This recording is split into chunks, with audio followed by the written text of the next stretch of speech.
Welcome back to another episode on Connie Celica, our 1977 Toyota Celica. It's time to install all these goodies from Racepak, including a Smartwire, which means we need to bring in a smarter guy than me, standing right here.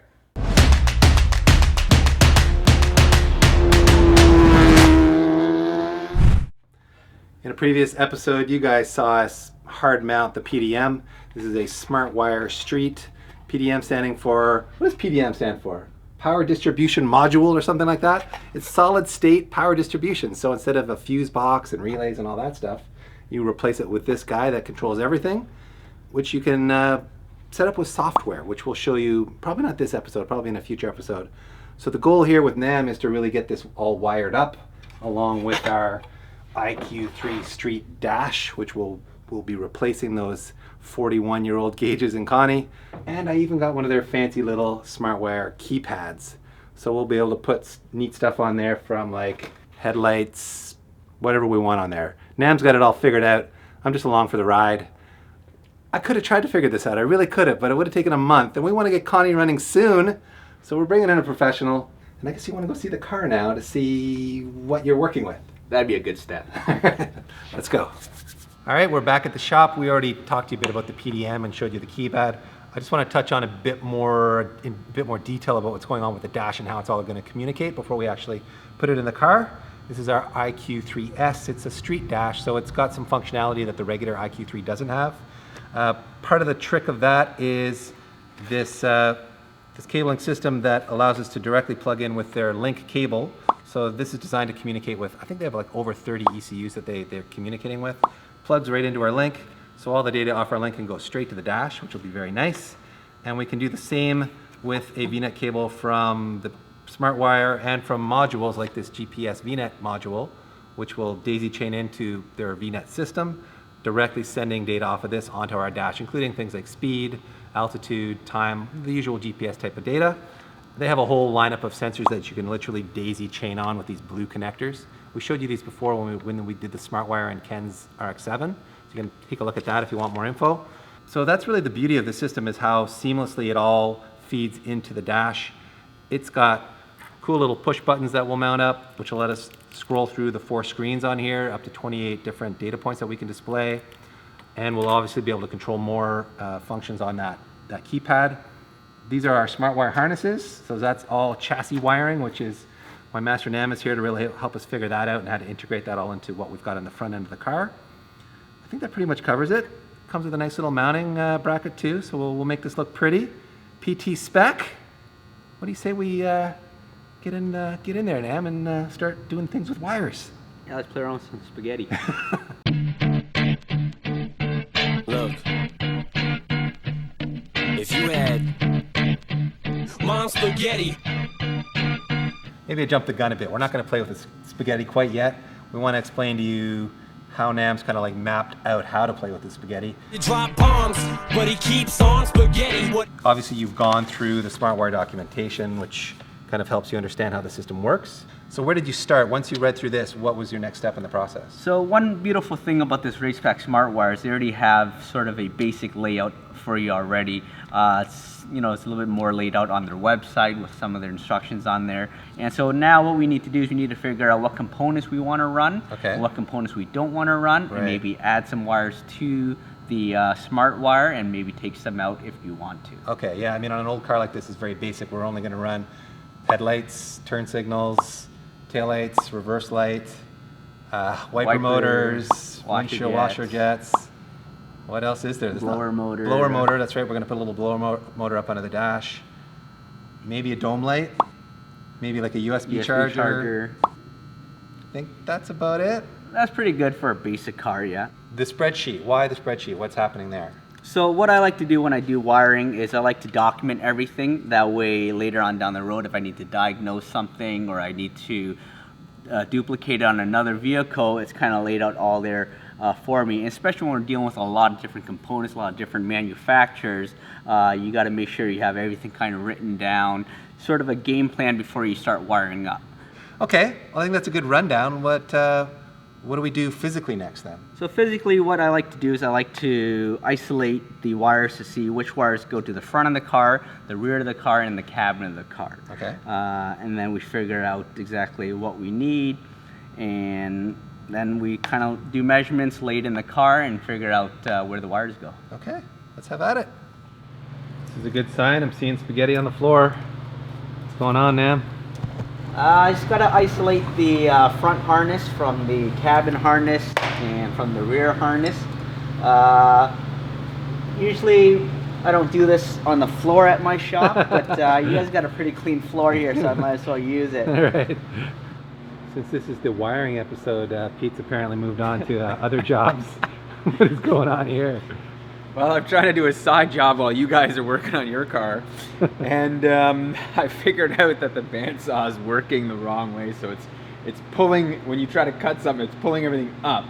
And Moose decided to wire this up, and unfortunately I think he just flipped a couple wires. This is 3-phase, so it's kind of a little bit, I'm sure, different and not what he's used to, so I need to change some wires. We're messaging back and forth. He's on the job, so hopefully I'll have this bandsaw running properly really soon.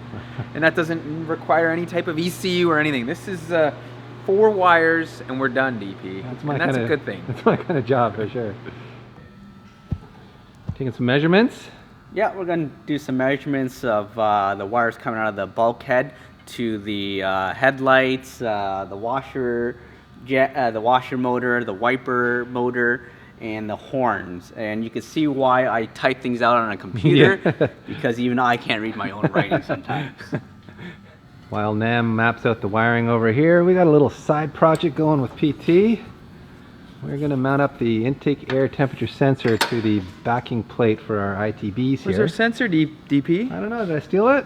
I think you took it. I might have put it over here somewhere. Where did it go? You know, it's in my hand. There you go. There it is. Okay. So I'm gonna drill a hole it's a little to fit generic that. IAT. We grommeted it, so we're just going to Yeah. grommet it into that plate.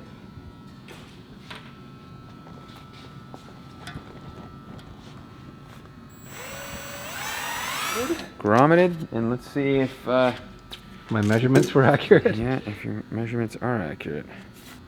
You know what? That's yeah. perfect. Look at that. That's not going anywhere. It's pro spec. Even Nam can't trip us on that one. Look at that. This is a steering column out of a second gen Celica that Pete's taking apart for reasons we're about to explain. What's going on here? Well, we're going to show you in a second the center column here. I don't even know what this is. The stalks, the piece that the stalks connect to. Yeah. This little contraption, which resets the turn signal, so when it comes around, it'll click and reset the turn signal back to center. Yep. It is disintegrated in your car, DP. It is. So we're taking apart this one. I don't know where you got this.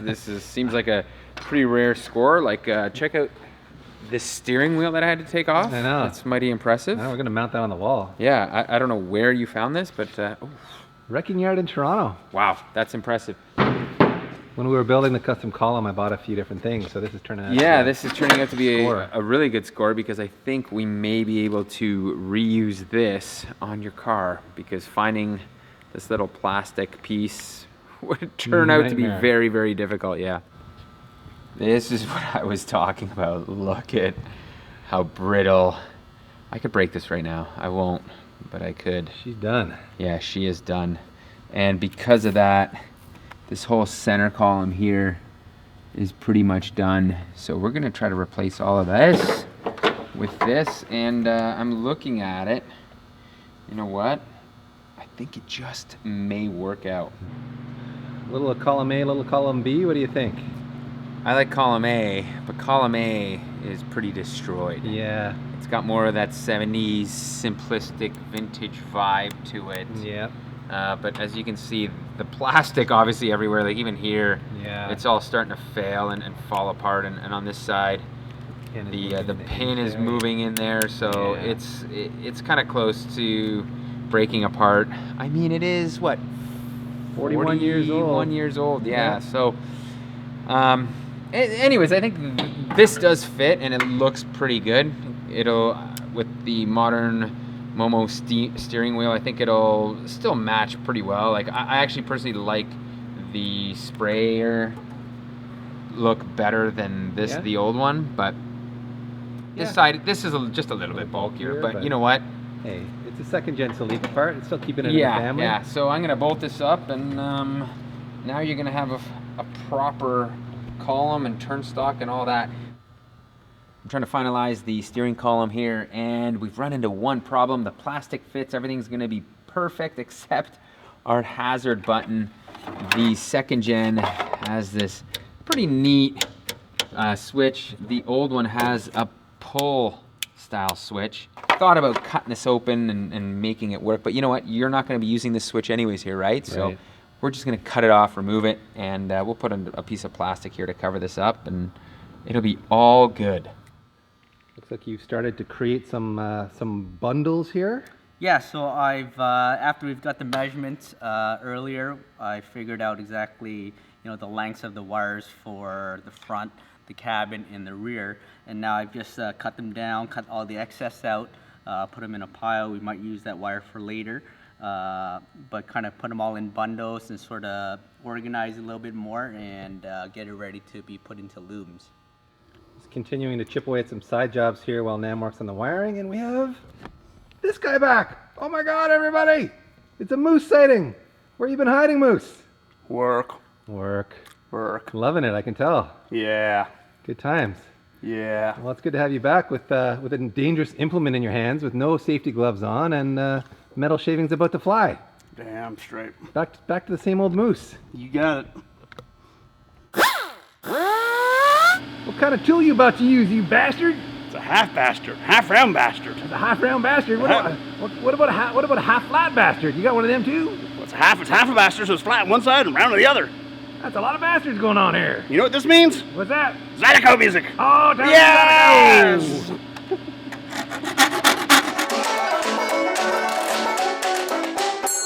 In my excitement to call Moose a bastard, I never really explained what we were doing. It's pretty self-evident, I think, but this is the backing plate for the Piper cross filter, and the holes on two of the throttle bodies were partly covered by the poorly located holes on this backing plate. So we are opening them up so that they fit properly and flow air properly into our RTBs. You bastards! Bastards! What you doing now, you bastard? Deferring. Getting rid of those little aluminum furs. Keep going, you bastard. I'm done. Oh, you're done. All Yeah, right. I'm done. Let's do the other hole now, you I bastard. will. Yeah. Looks like these two hair-damn bastards got that figured out pretty good. We got the holes lined and Oh yeah, ITB's gonna make good music. Let's bolt them up. We're back in nvauto's tidy wiring room here. Nam's take all the measurements and sorted things out that he needs to do at our shop, so you're gonna finish the job off here? Yeah, I'm going to finish it off here. I got all my equipment here and all my sort of my products here. So I'm probably going to, for the engine base stuff, we're going to use the Raychem DR25. And then for all the in-cabin stuff, we're just going to use the automotive braided sleeving. And once that's all sorted out, back to the Speed Academy shop, put it in Connie. Pete and I will install the IQ3 dash, and hopefully we turn the key. So that's a wrap on this episode. Thanks for watching. We can't wait to hear Beamsy scream. I'm sure you guys are anxious too, so we will try to get that to you next time. In the meantime, go check out our e-store. Buy some swag. Maybe buy some hard parts. And check out nvauto's store too. They have a great shop. If you're in the Hamilton area, obviously come and pay them a visit. And if you need wiring help, I think this guy might be able to sort you out.